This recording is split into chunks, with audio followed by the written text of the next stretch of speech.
acara diseminasi budaya positif SD Negeri 4 Samudra oleh Kaswim SPD CGB Angkatan 7 Kabupaten Banyumas dengan susunan acara sebagai berikut. Pertama, pembukaan. Kedua, penyampaian materi. Ketiga, lain-lain. Dan keempat, penutup. Untuk membuka acara pada hari ini, marilah kita buka dengan bacaan Bismillah bersama-sama. Bismillahirrahmanirrahim. Acara yang kedua, penyampaian materi kepada Bapak Kaswin SPD. Silakan.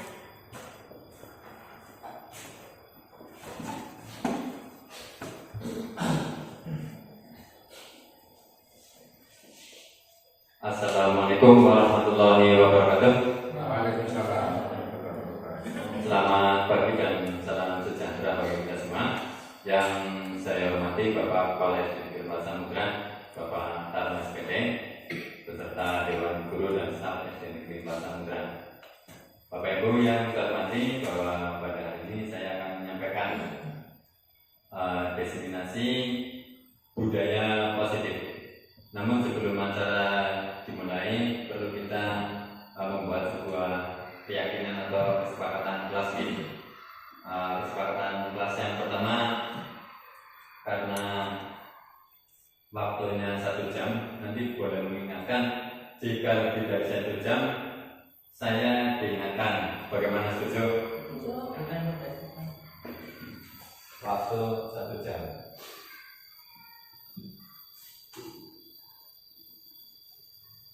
Kemudian untuk peserta yang kepengen minum atau kepengen ke belakang, boleh izin ya, setuju? Boleh makan, minum, boleh minum.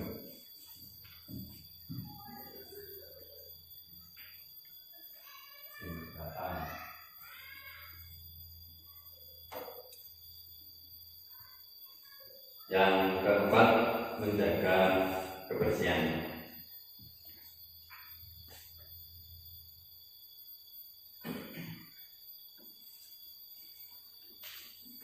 Mungkin kesepakatannya itu karena kalau saya menyampaikan boleh makan, karena tidak ada makan.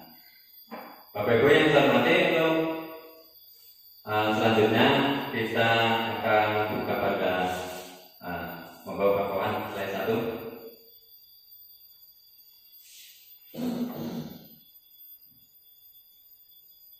Bapak Ibu yang saya hormati, kurang lebih ini ada 30 slide, kalau satu slide 2 menit. Insya Allah berarti perkiraan sudah 60 menit. Diseminasi budaya positif. Selanjutnya disampaikan oleh saya, Kaswin CGP Angkatan 7 kelas 51B. Salam dan bahagia. Aksi nyata penerapan budaya positif. Ini yang akan disampaikan itu penerapan budaya positif di sekolah. Selanjutnya Pak, tujuan, agenda, pembukaan, kemudian kompetensi lulusan, capaian umum dan capaian khusus. Selanjutnya pemahaman inti, eksplorasi konsep, dan terakhir refleksi selesai. Selanjutnya untuk kompetensi lulusan modul 1.4, bahwa diharapkan berkontribusi untuk mencapai kompetensi. 1. Guru penggerak itu memahami pentingnya pengetahuan kebutuhan belajar dan lingkungan yang memfasilitasi seluruh individu di sekolah agar dapat meningkatkan kompetensinya secara aman dan nyaman. Kemudian guru penggerak mampu menggerakkan komunitas sekolah untuk bersama-sama mengembangkan dan mewujudkan visi sekolah yang berpihak pada murid berdasarkan nilai-nilai kebijakan universal. Untuk yang kedua, kemarin kita bersama sudah menyamakan sebuah persepsi atau berdiskusi tentang visi dan misi SD Negeri 4 Samudra. Kemudian untuk kompetensi 1 adalah kompetensi yang pertama itu terkhusus pada CGP. Selanjutnya Pak,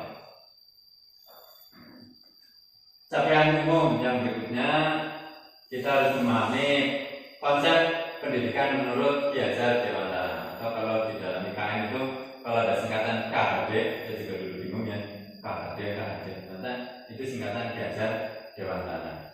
Dihubungkan dengan konsep budaya dan lingkungan positif di sekolah yang berpihak pada murid. Berikutnya, melakukan evaluasi dan refleksi tentang praktek disiplin dan pendidikan Indonesia secara umum untuk mendapatkan pemahaman baru mengenai konsep disiplin positif untuk menciptakan murid dengan profil pelajar Pancasila. Berikutnya, memahami peran sebagai guru untuk membangun budaya positif dengan menerapkan konsep disiplin positif dalam berinteraksi dengan murid. Jadi pada budaya positif kali ini yaitu kita memperkenalkan konsep pendidikan menurut Ki Hajar Dewantara. Selanjutnya,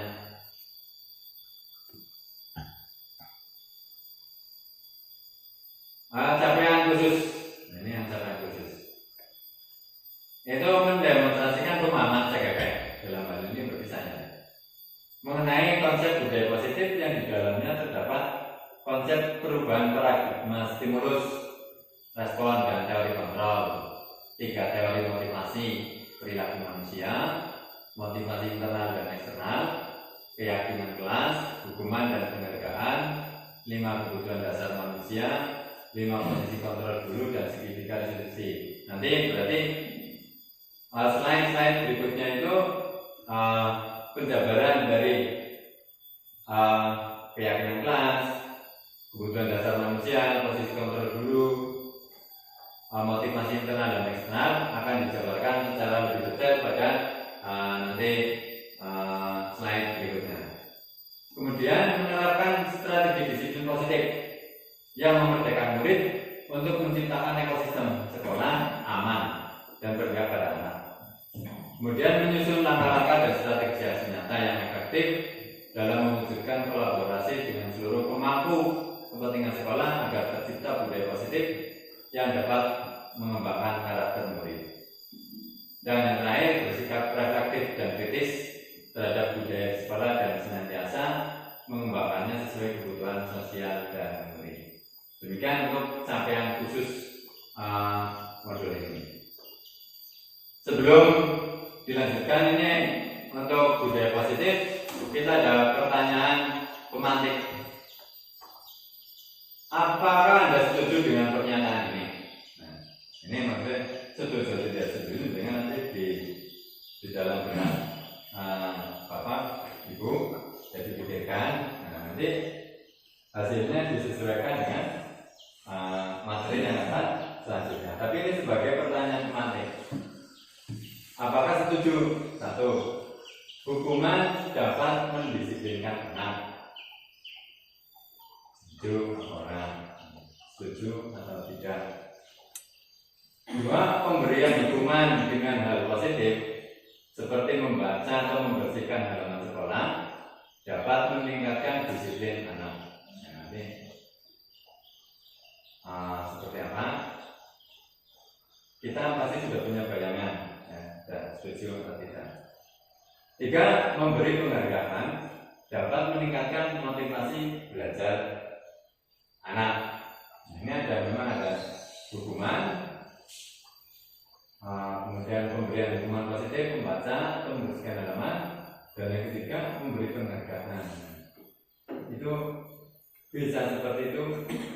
Pendapat yang ada di sini itu Bapak Ibu, menurut Bapak Ibu setuju atau tidak? Ini dipikirkan di dalam benak Bapak Ibu. Nanti kita cocokkan dengan materi-materi selanjutnya. Selanjutnya Bapak.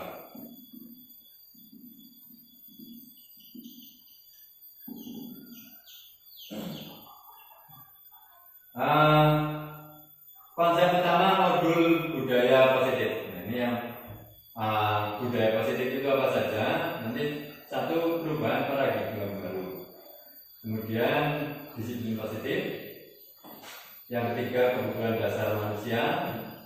Yang keempat, motivasi perilaku manusia. Yang kelima, posisi kontrol, restitusi keyakinan kelas. Dan yang terakhir, penjelasan tentang segitiga restitusi. Bapak Ibu, bahwa apa yang ada di sini sebenarnya kalau di modul IKM itu ada di topik 3 atau topik 4. Nanti Bapak Ibu akan ketemu dengan yang mana restitusi ini. Nah, nanti di sini berarti nanti Bapak Ibu ada gambaran untuk materi dan hasil nyatanya. Monggo dilanjut Bapak Kristiawan. Pembelajaran dengan paradigma baru. Bahwa pembelajaran dengan paradigma baru dirancang prinsip pembelajaran terdiferensiasi sehingga setiap siswa belajar itu sesuai dengan kebutuhan dari tahap perkembangan untuk mewujudkan profil pelajar Pancasila. Nah, ini sekarang yang dibingungkan oleh Kemdikbud, yaitu profil pelajar Pancasila itu seperti apa. Nah, profil pelajar Pancasila itu pelajar yang ada 1, 2, 3, 4, 5, 6. Profil pelajar Pancasila itu yang pertama beriman bertakwa pada Tuhan Yang Maha Esa dan berakhlak mulia.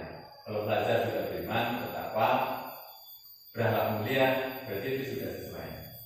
Kemudian profil pelajar Pancasila berikutnya itu mandiri, bernalar kritis, kreatif, kemudian bergotong royong dan berkebinekaan global. Ini yang kadang-kadang yang masih yang berkebinekaan global itu penjelasannya, penjabarannya seperti apa?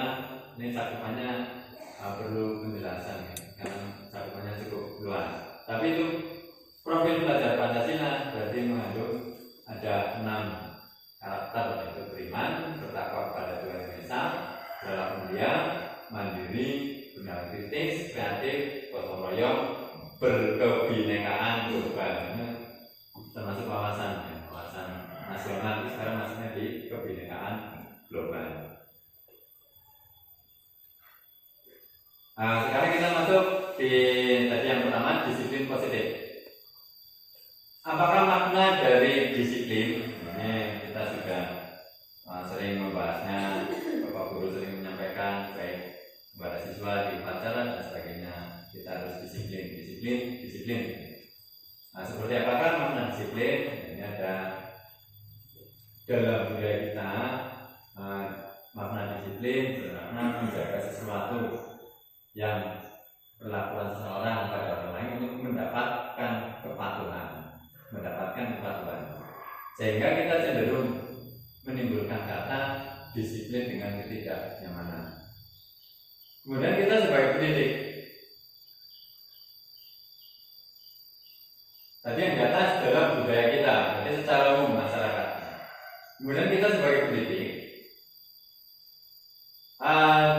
tujuan kita adalah menciptakan anak-anak yang memiliki disiplin diri, sehingga mereka bisa berperilaku dengan mengacu pada nilai-nilai kebajikan universal dan memiliki motivasi intrinsik, berarti dari dalam mereka sendiri, bukan ekstrinsik.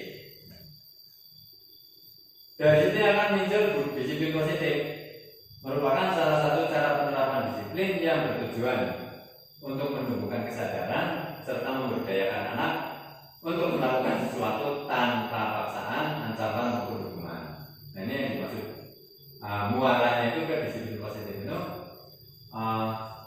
bahwa sikap disiplin itu timbul dari sebuah kesadaran anak ya, untuk dilakukannya tanpa paksaan, ancaman ataupun hukuman. Ini muara akhirnya itu disiplin positif.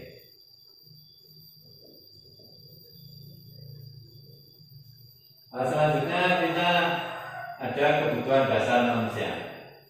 Ini berarti secara umum, baik anak maupun orang dewasa.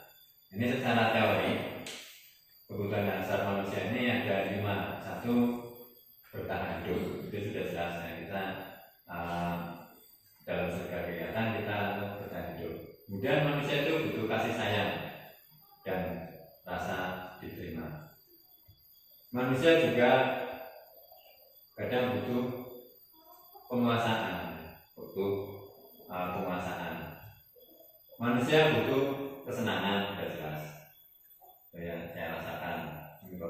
Kemudian juga butuh kebebasan. Nah, ini yang harus kita pahami semua bahwa secara baik diri kita pribadi maupun orang lain, kita supaya memahami ternyata teman kita juga butuh kesenangan, butuh kebebasan, butuh kasih sayang. Nah, kemudian juga mereka butuh bertahan hidup, kemudian butuh penguasaan. Motivasi perilaku manusia. Apa itu motivasi? Nah, ini ada motivasi eksternal dan internal. Eksternal, satu, untuk menghindari ketidaknyamanan atau hukuman. Apa yang akan terjadi apabila saya tidak melakukannya? Nah, itu eksternal, karena ada sebuah paksaan atau ketakutan. Dua, untuk mendapatkan imbalan dari orang lain, institusi. Apa yang akan saya dapatkan apabila saya melakukannya? Nah, ini contoh menghindari ketidaknyamanan atau hukuman. Siswa berangkat pagi karena takut hukuman, bukan karena sebuah kesadaran.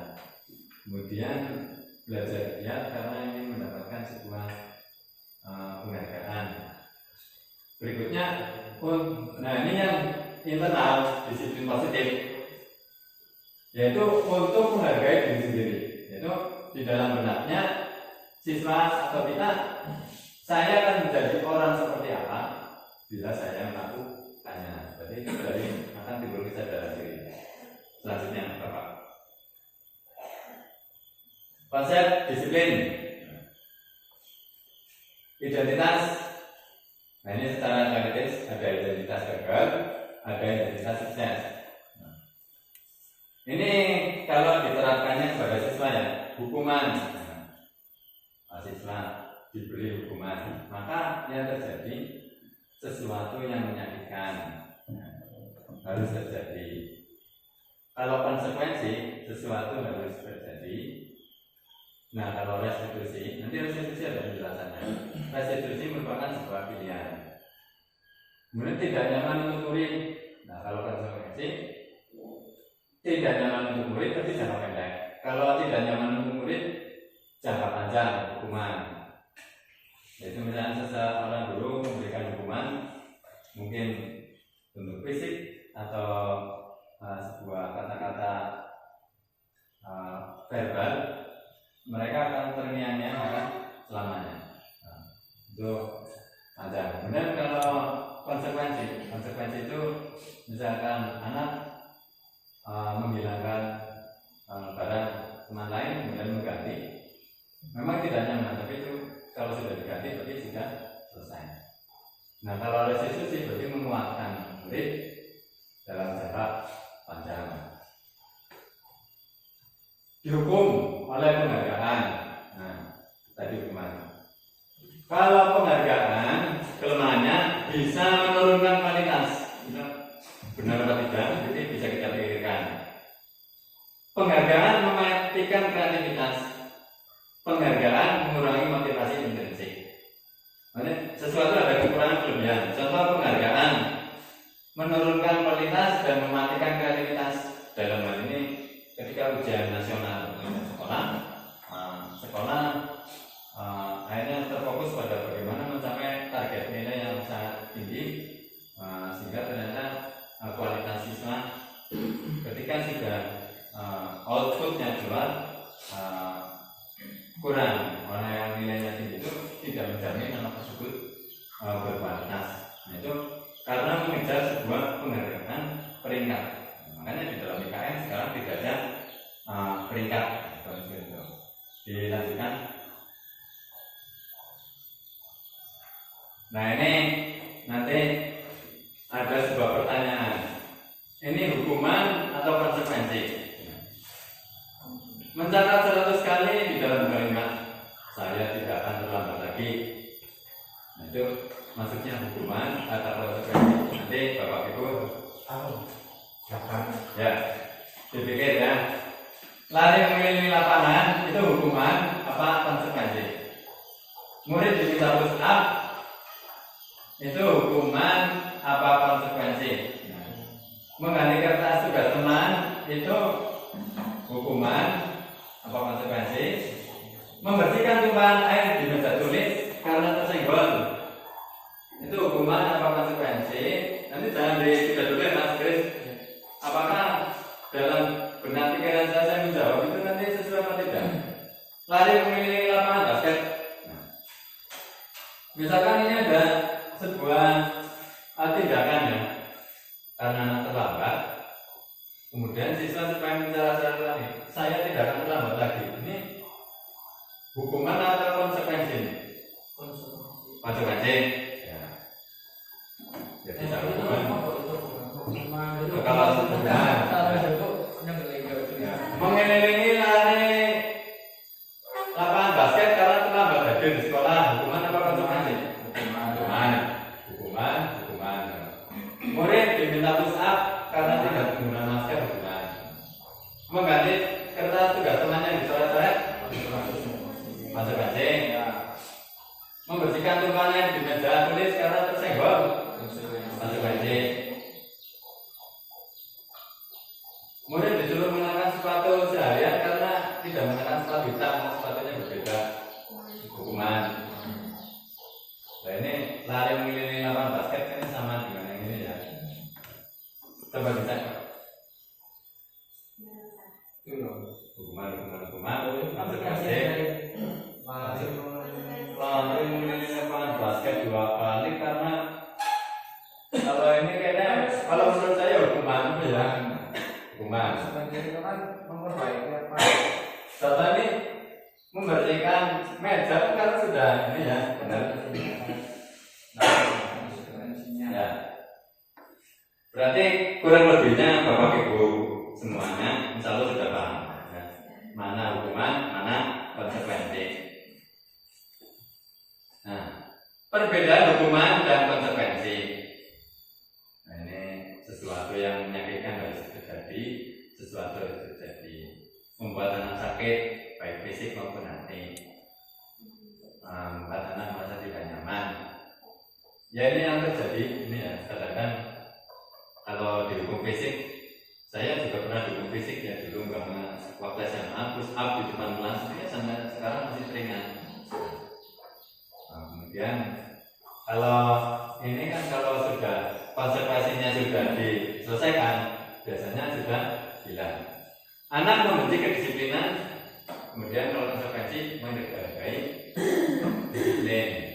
Hukuman itu bersifat massa, kalau konsekuensi stimulus atau tanggapan dan lain-lain ya, sampai terakhir itu bisa kita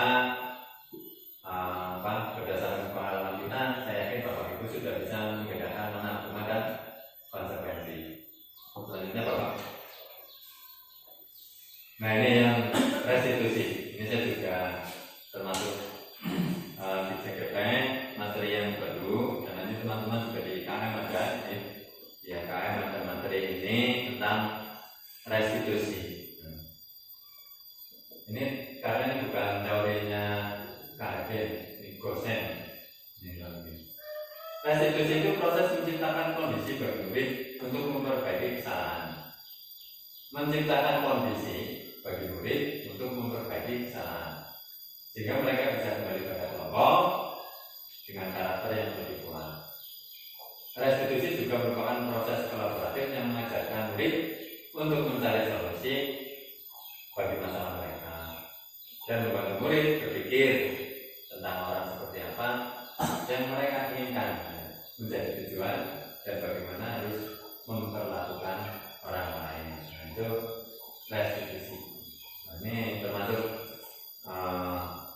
salah satu teori dari dosen yang diutarakan di tahun 2004. Tadi sudah pengertian restitusinya seperti apa. Nah ini ciri-ciri restitusi.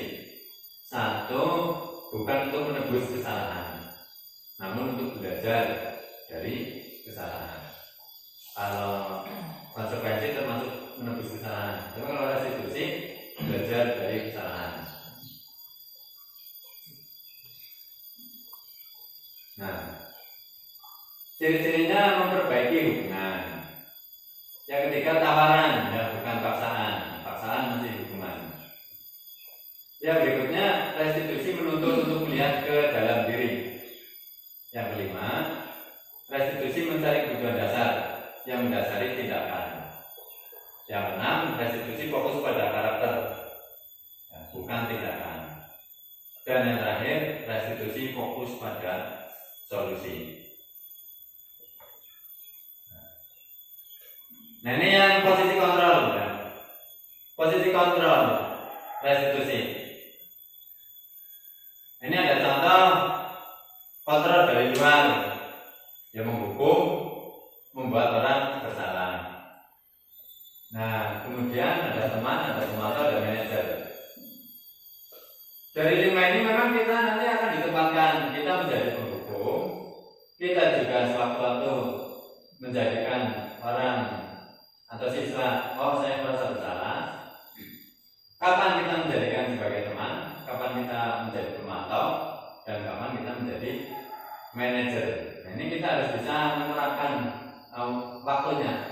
Kapan kita menjadi penghukum, kapan kita menjadi pembuat orang merasa bersalah, kapan kita menjadi teman, kapan kita menjadi pemantau. Sebentar.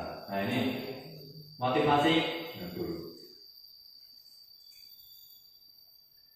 Nah ini ada ilustrasinya ya, dalam menghardik atau menunjuk-nunjuk, ya, termasuk saya ini melakukan awas-awas. Nah, membuat orang bersalah. Nah, kamu seharusnya begini-begini. Ya, benar apa tidak? Ya, sewaktu-waktu harus ada seperti itu.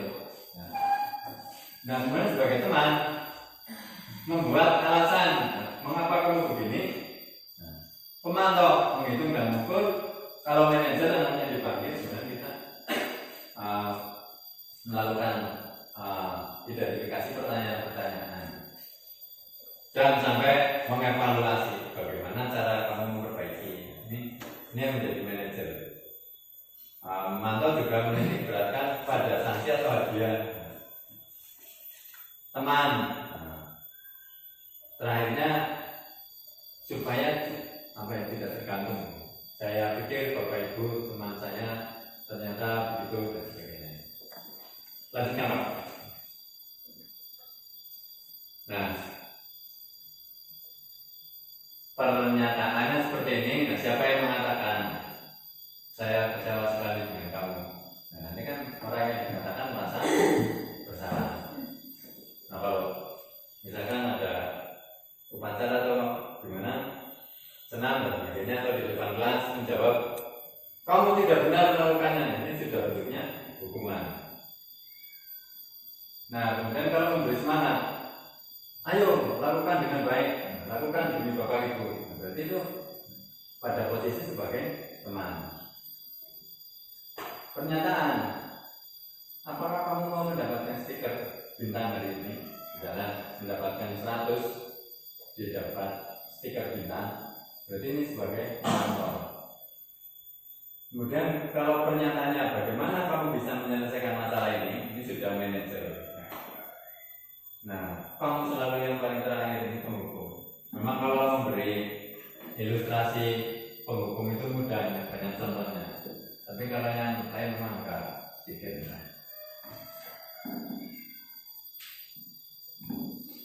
Mengapa tidak peraturan kelas?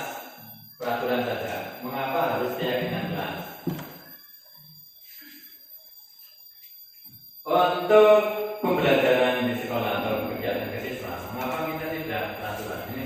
Mengapa kita tidak peraturan? Mengapa kita memiliki peraturan harus menggunakan helm bila mengendarai kendaraan roda 2? Nah itu tergantung dari si pemakai. Kalau pemakainya memang sudah mempunyai keyakinan bahwa saya mengenakan helm itu karena keyakinan kesadaran diri untuk keselamatan, maka dia akan selalu mengenakan helm. Tapi karena dia hanya takut pada sebuah aturan, maka memakainya ketika ada rahasia saja. Nah, kurang lebihnya seperti itu. Ketika tidak ada rahasia, dia tidak akan menekan helm seperti saya, makanya kubruk. Nah kalau yang dari benar makanya helm ini bagus semua ini Pak Wawan. Jadi Pak Wawan itu sudah kesadaran diri. Kita memakai masker, tidak ada COVID dan sebagainya, karena kita berjalan bahwa pagi itu banyak udara yang dingin masuk, kita untuk kesehatan. Tapi kalau nanti memakai masker dihukum, nah kalau tidak ada rahasia kita tidak memakai masker. Kurang lebihnya seperti itu. Peraturan selalu kembalikan buku tempatnya. Kalau keyakinan tidak ada tulisan pun sudah bertanggung jawab. Ini sebuah ilustrasi juga. Dilarang menghormati, dilarang menghormati orang lain. Kalau keyakinan menghormati orang lain. Hadir di sekolah 15 menit. Nah, ini kalau keyakinannya komitmen. Nah, saya Pak Kristiawan dari Buntar dan sekian.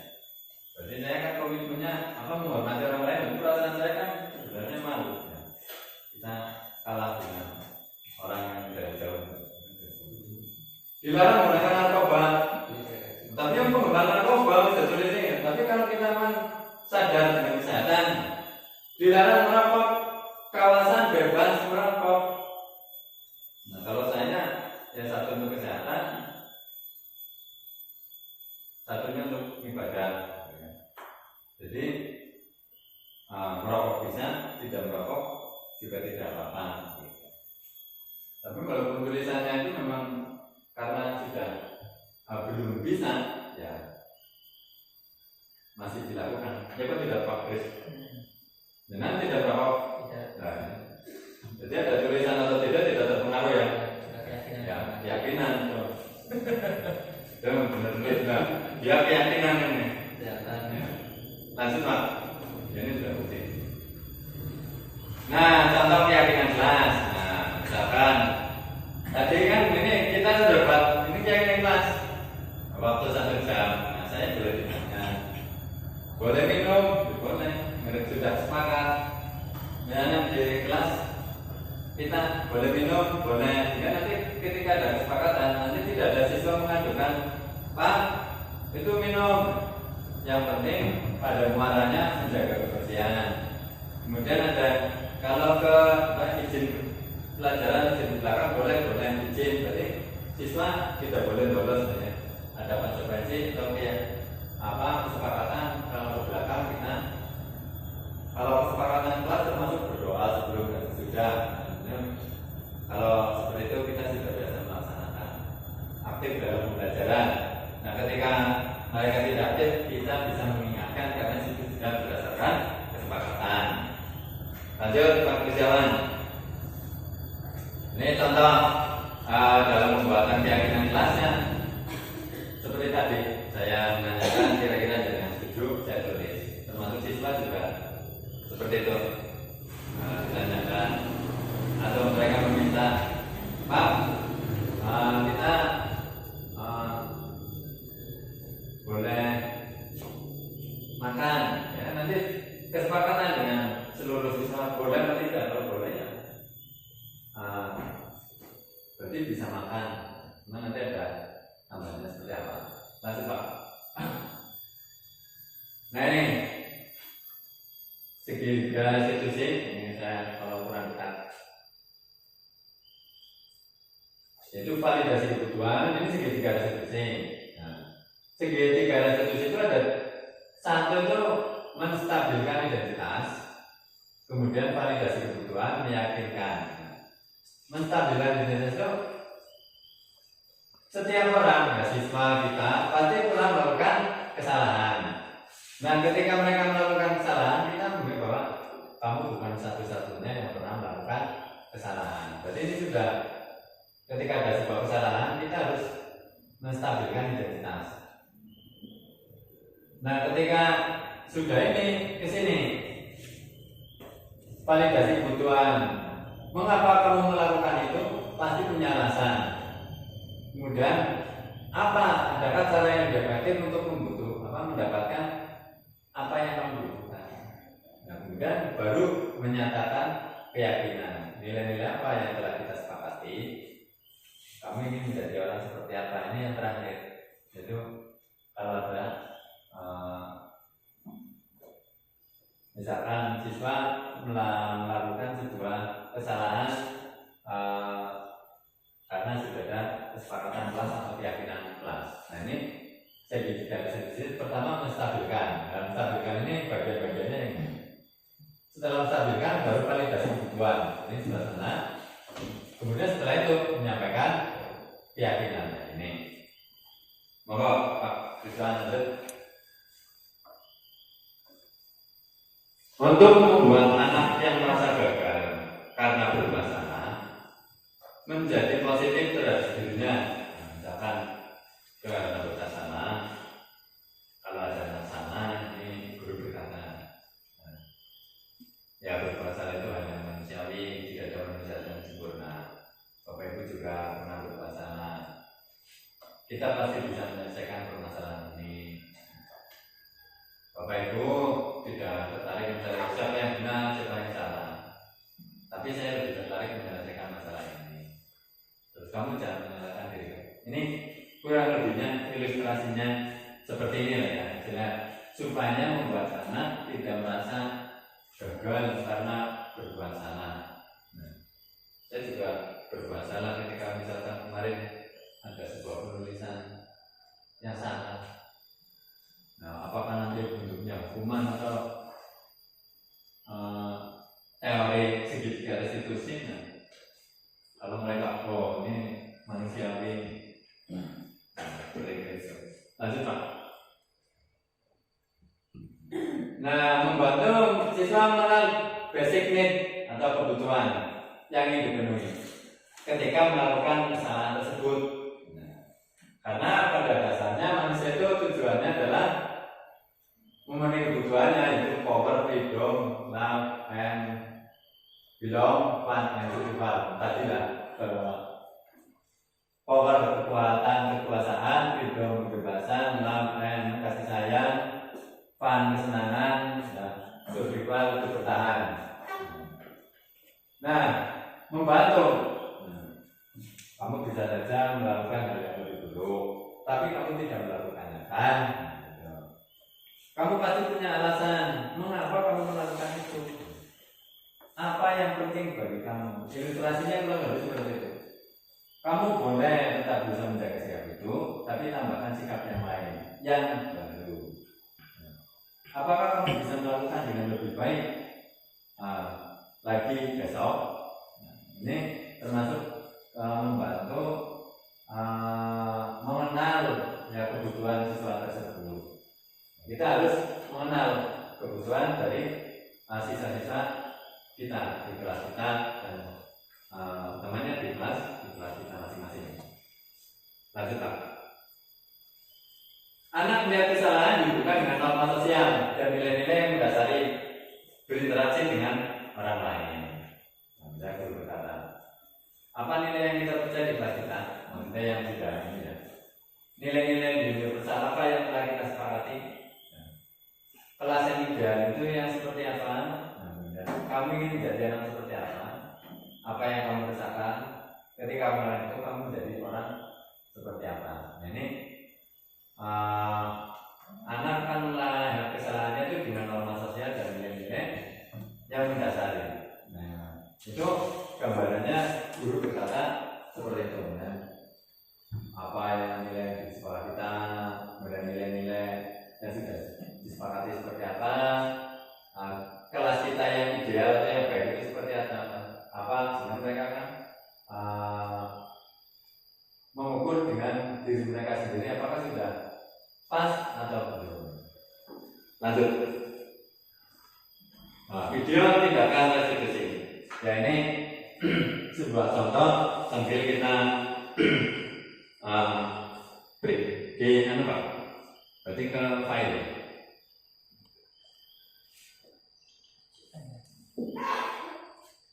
The Bluetooth device is ready to pair. Nah, baik.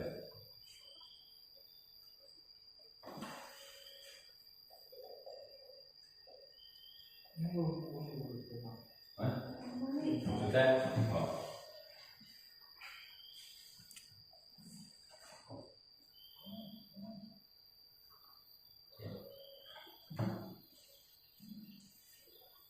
Sampai itu.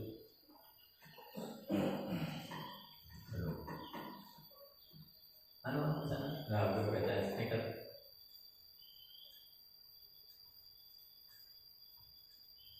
Mana? The Bluetooth device is connected successfully. Nah, ini video yang saya buat di SD Negeri 4 Samudra. Hanya sebagai contoh ilustrasi. Ini ada pengertian restitusi.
Angger, silakan duduk, Angger. Selamat pagi, Angger. Pagi, Pak. Nah, kamu kenapa, Angger? Tadi sewaktu pelajaran, Bapak lihat kamu saya mengantuk dan tidak konsentrasi.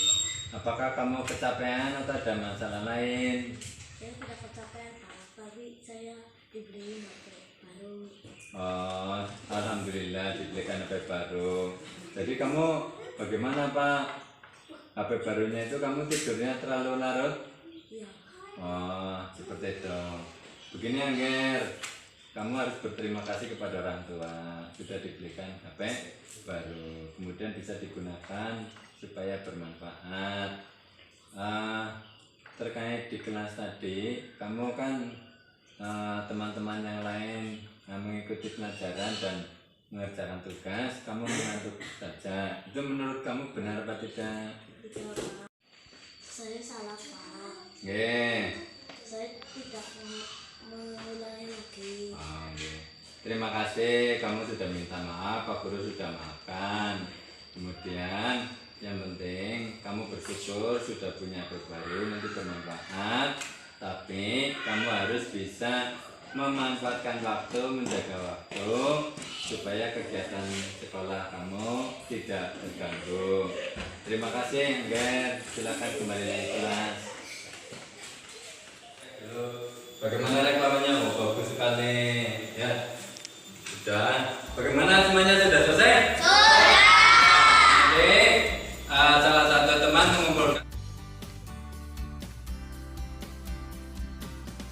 Nanti Pak Guru akan menilai.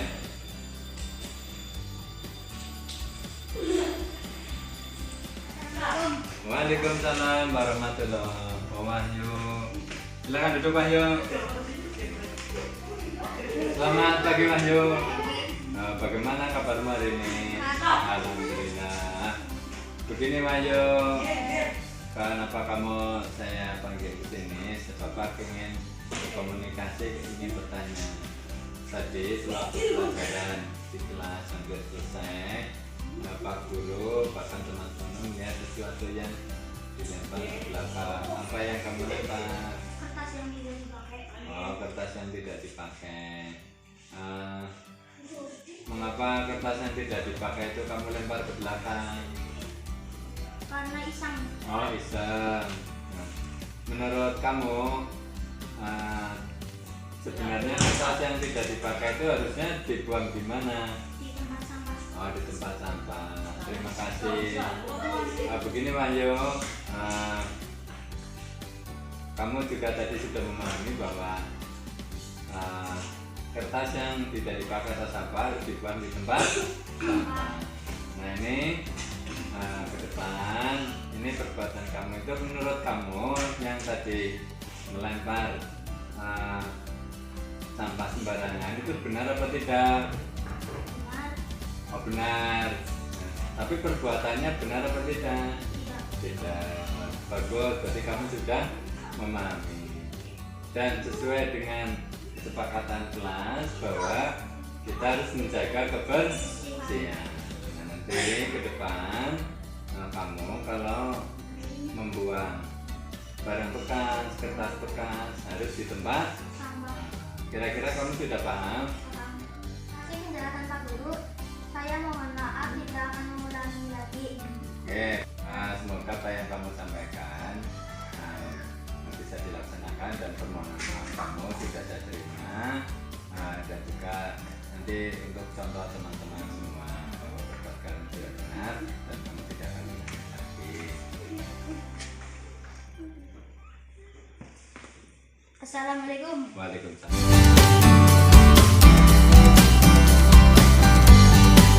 Warahmatullahi wabarakatuh. Bapak Ibu Guru yang saya hormati dan teman-teman yang berbahagia. Teman-teman, tadi waktu kegiatan pembelajaran saya sering mengantuk. Hal tersebut disebabkan saya sering bermain HP sampai larut malam. Setelah berkomunikasi dengan Bapak Guru, saya menyadari bahwa perbuatan saya tidak baik.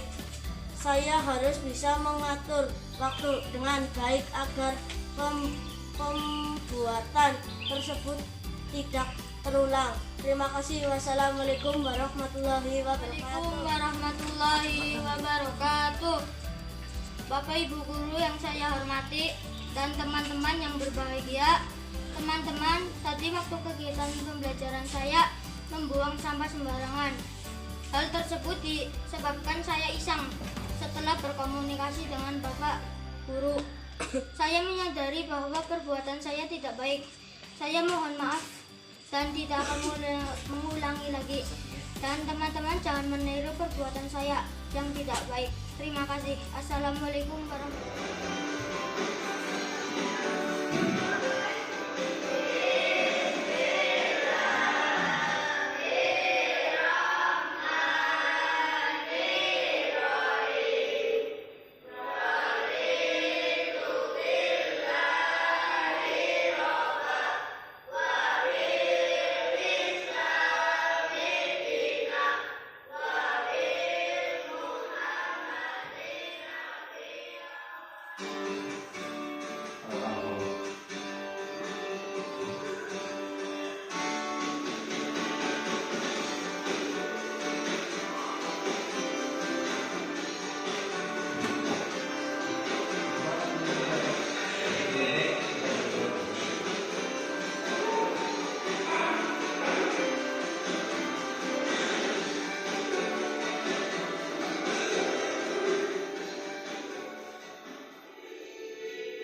Berarti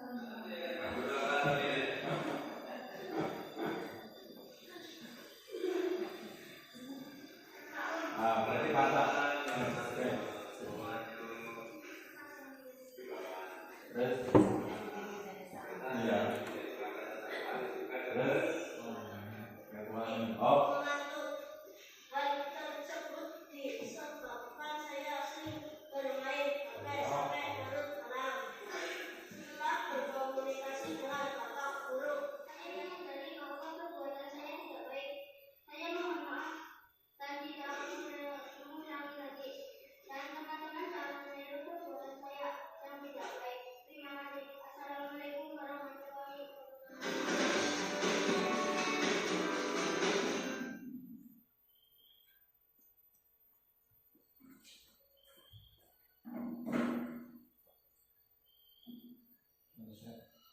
Nah, itu tadi contoh visualisasi tentang tindakan restitusi ya, budaya positif di sekolah ketika di kelas siswa melakukan sesuatu yang tidak sesuai dengan kesepakatan kelas, kemudian kita bisa sebagai penghukum atau pembuat rasa bersalah atau sebagai teman dan kita sebagai manajer, sehingga siswa akan melakukan refleksi dan menyadari sebuah kesalahan mereka sendiri. Ini gambarannya kurang lebih seperti itu, yang dari segitiga restitusi. Lanjut Pak. Intervensi 30 detik.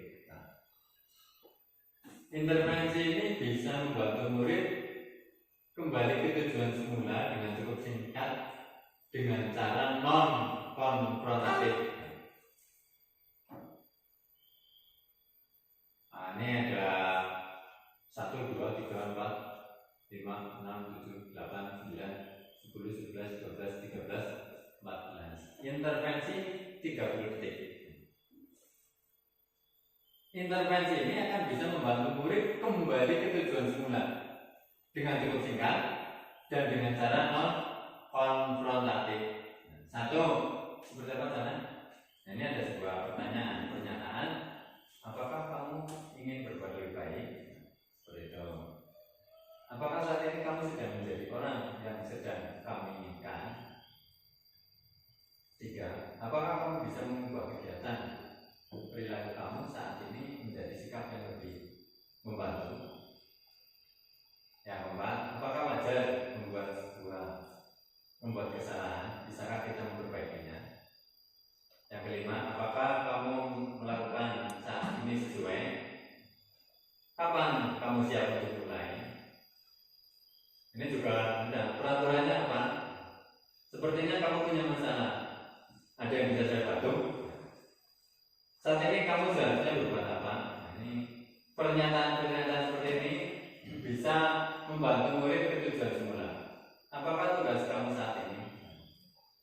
Intervensi ini untuk mengurangi semakin banyaknya mengurangi hukuman. Contoh sebuah hukuman itu kepada siswa. Walaupun ini siswa SD, bisa saja terjadi siswa itu akan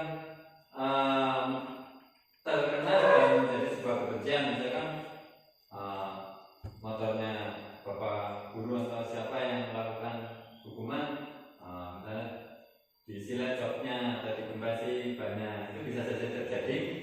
Mungkin saja di siswa SD atau di siswa sekolah yang lebih tinggi. Nah, siap. Terima kasih. Saya izinkan. Kemudian kembali lagi Bu. Untuk mengurangi hukuman seperti itu kita intervensi 30. Lanjut Pak. Refleksi. Dari yang sudah saya paparkan, Bapak Ibu menyimak, hal baru apa yang membuat saya yang saya dapatkan. Ini setelah saya melakukan pembelajaran teori-teori restitusi, kemudian prinsip pembelajaran KLD, saya sendiri sudah berusaha untuk mengurangi bentuk-bentuk hukuman dan mengarahkan siswa sesuai dengan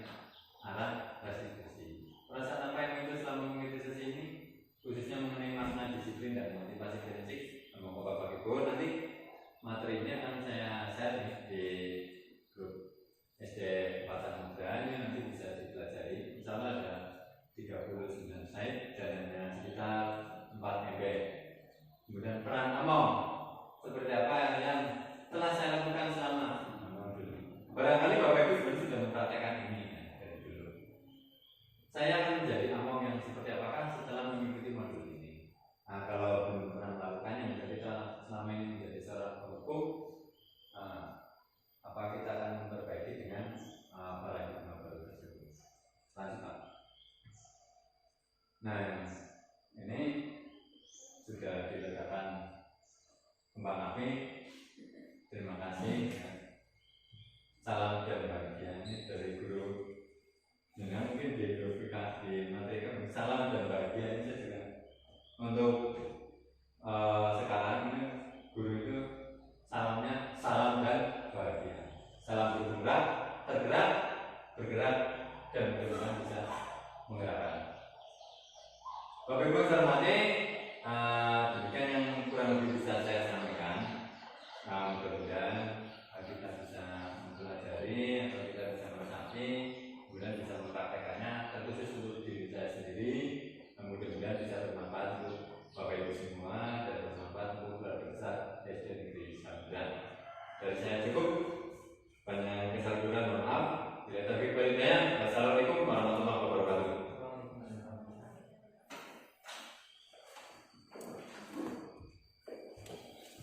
Untuk acara yang ketiga, highlight. Ya.